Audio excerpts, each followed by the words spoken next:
इस समारोह में उपस्थित सूचना एवं प्रसारण मंत्री श्री अश्विनी वैष्णव जी, भारत सरकार के वरिष्ठ अधिकारीगण, निर्णायक मंडल के अध्यक्षगण तथा सदस्यगण, गणमान्य अतिथियों, देवियों और स्वजनों, सभी को नमस्कार। मैं आज के सभी पुरस्कार विजेताओं को हार्दिक बधाई देती हूँ। मोहनलाल जी को दादा साहेब फाल्के पुरस्कार से सम्मानित किए जाने पर मैं उन्हें बहुत बहुत बधाई देती हूँ। उन्होंने कोमल से कोमलतम और कठोर से कठोरतम भावों को सहजता से प्रस्तुत किया है और द कंप्लीट एक्टर की उनकी छवि बनी है। मुझे ये जानकर सुखद आश्चर्य हुआ है कि उन्होंने महाभारत के चरित्र कर्ण पर आधारित एक लंबे संस्कृत नाटक कर्णभारम में कर्ण भूमिका निभाई है। एक तरफ उनकी वानप्रस्थम जैसी गंभीर फिल्म है तो दूसरी तरफ अनेक अत्यंत लोकप्रिय फिल्में हैं। मुझे जानकारी मिली है कि मोहनलाल जी के पुरस्कार की घोषणा होने पर लोगों में खुशी की लहर दौड़ गई। ये इस बात का प्रमाण है कि उन्होंने अनगिनत दर्शकों के दिल में अपनी जगह बनाई है। देवियों और स्वजनों, जहां विश्व के सबसे बड़े फिल्म उद्योग के उत्कृष्ट प्रतिनिधि उपस्थित है, आप सबसे अधिक प्रभावी और लोकप्रिय कला माध्यम से द्वारा विश्व के सबसे बड़े लोकतंत्र तथा सबसे अधिक विविधतापूर्ण समाज का परिचय करता है। हम कह सकते हैं कि इस सभागार में आप सबके जरिए पूरे भारत के स्वरूप दिखाई दे रही है। हर वर्ष राष्ट्रीय फिल्म पुरस्कार समारोह में आने से पहले मुझ में ये जिज्ञासा भी रहती है और उत्साह भी रहता है कि इतने मेहनत से जो फिल्म बनाया गया है उनमें क्या दिखाया गया है, कैसे दिखाया गया है और किस उद्देश्य से दिखाया गया है।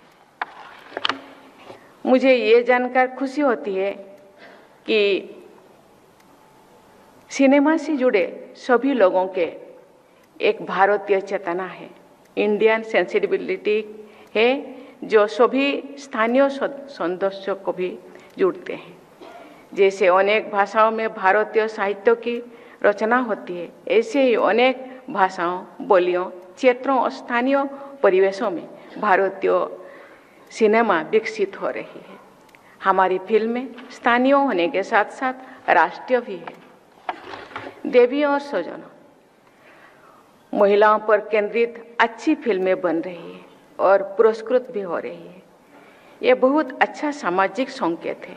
हम सभी देखते हैं कि महिलाएं किसी न किसी स्तर पर पॉवर्टी, पैट्रियार्ची या प्रिजुडियस से जूझते हैं। आज पुरस्कृत फिल्मों में माताओं द्वारा बच्चों के नैतिक निर्माण की कहानी, सामाजिक रूढ़ियों का सामना करने के लिए महिलाओं का एकजुट होना, घर, परिवार और सामाजिक व्यवस्था की जटिलता के बीच महिलाओं की स्थिति तथा पैट्रियार्ची की विशेषताओं के विरुद्ध आवाज उठाने वाली साहसी महिलाओं की कहानियों पर आधारित फिल्में शामिल हैं।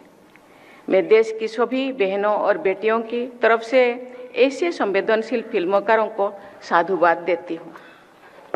मैं अपना अनुभव और अनुरोध दोहराती हूँ कि जिस तरफ शिक्षण संस्थानों के पुरस्कार समारोह में विजेता बेटियों की संख्या अधिक होने में विकसित भारत की झलक दिखाई देती है, वही प्रयास फिल्म पुरस्कार में भी होना चाहिए।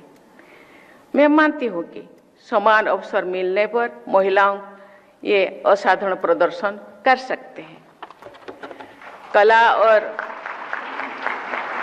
सिनेमा जैसे क्षेत्र में भी उनकी सहज प्रतिभा के अनेक उदाहरण देखने को मिलते हैं। फिल्म से जुड़ी ऐसी उत्कृष्ट महिला प्रतिभाओं को पर्याप्त मान्यता मिलनी चाहिए। जूरी के सेंट्रल पैनल और रीजनल पैनल्स में भी महिलाओं का समुचित प्रतिनिधित्व होना चाहिए। इस बात पर जितना भी जोर दिया जाए वो कम है कि सिनेमा केवल उद्योग नहीं है, और समाज और देश को जागरूक बनाने का तथा देशवासियों को अधिक संवेदनशील बनाने का शक्तिशाली माध्यम भी है। लोकप्रिय होना किसी फिल्म के लिए अच्छी बात है, हो सकती है, लेकिन लोकहित में होना, विशेषकर युवा पीढ़ी के हित में होना और भी अच्छी बात है। एक फिल्म को बनाने में बहुत से लोग कठिन परिश्रम करते हैं। मैं पुरस्कार विजेताओं से अनुरोध करती हूं कि वे अपनी टीम के प्रत्येक सदस्यों को, सेट पर काम करने वाले श्रमिक भाई बहनों तक मेरी बधाई पहुंचाएं। आपकी सफलता में उन सबका योगदान रहता है। उनके प्रति सम्मान और संवेदनशीलता का भाव रखना फिल्म उद्योग के वर्क कल्चर का हिस्सा होना चाहिए। आज के पुरस्कार विजेताओं में एक तरफ जाने माने स्टार एक्टर्स और फिल्म मेकर्स है, तो दूसरी तरफ टैलेंटेड यूथ है। मैं आप सभी को फिर से बधाई देती हूँ। युवा प्रतिभाओं में संवेदनशीलता और जागरूकता देखकर भारत के सुदृढ़ भविष्य के प्रति आस्था मजबूत होती है। देवियों और स्वजनों, बच्चों पर, विशेषकर बेटियों पर केंद्रित फिल्मों को प्रोत्साहित करने के लिए मैं इस पुरस्कार समारोह से जुड़े लोगों की सराहना करती हूँ। आज 6 बाल कलाकारों को पुरस्कार दिए गए हैं। मैं आप सभी प्रतिभाशाली बच्चों को ढेर सारा आशीर्वाद देती हूँ।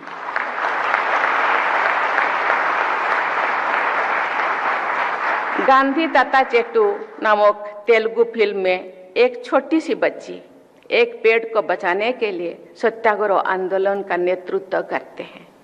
ऐसी कहानियों बच्चों में तथा पूरी समाज में अच्छे जीवन मूल्यों तथा पर्यावरण के प्रति जागरूकता का संचार करता है। इस वर्ष सर्वश्रेष्ठ मराठी फिल्म का पुरस्कार एक प्रसिद्ध उपन्यास पर आधारित सामची आई नामक फिल्म को दिया गया है। 81 वर्ष पहले वर्ष 1954 में आयोजित फर्स्ट नेशनल फिल्म अवार्ड में उसी उपन्यास पर आधारित सामची आई नाम की ही एक मराठी फिल्म को all India best feature film का पुरस्कार प्रदान किया गया था। उस उपन्यास में एक माँ अपने बच्चों को जीवन के आदर्श सिखाती है, अपनी करुणा और स्नेह से उसके व्यक्तित्व को बनाती है। ऐसी कहानी पर आधारित 2 फिल्मों को 8 दशकों से अंतराल पर राष्ट्रीय फिल्म पुरस्कार से सम्मानित किया गया है।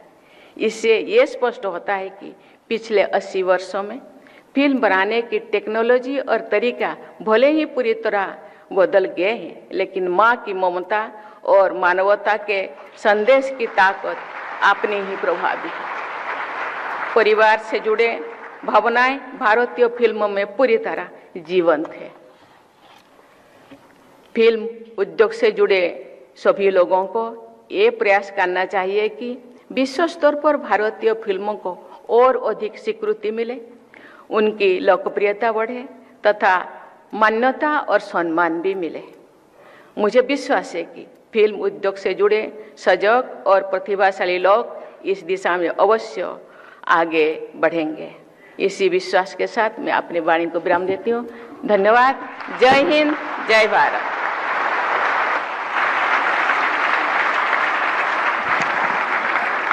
Honorable President, thank you. Let us all rise now for the national anthem.